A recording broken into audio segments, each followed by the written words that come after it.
Hello and welcome to our channel. Today, we're going to discuss a controversial trend that has been making headlines recently: the conversion of religious buildings into commercial properties.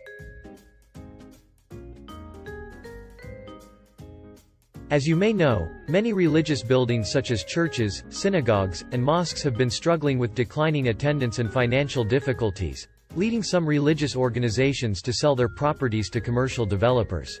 But is this a good thing? Let's explore. First, let's talk about the reasons behind this trend.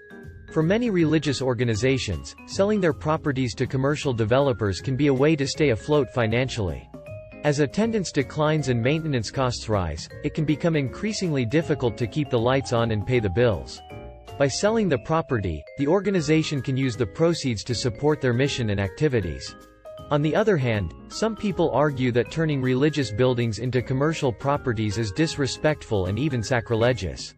After all, these buildings were built for religious purposes and have deep cultural and historical significance for many communities.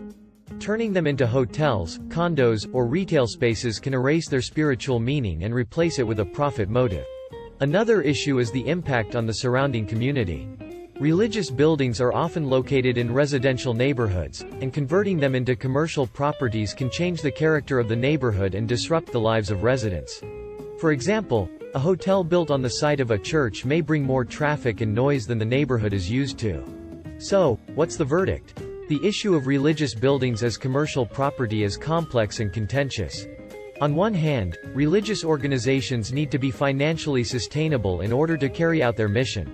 On the other hand, there are legitimate concerns about the cultural and spiritual significance of these buildings, as well as their impact on the community. Ultimately, it's up to each community to decide what's best for them, and whether the benefits of converting a religious building into a commercial property outweigh the costs.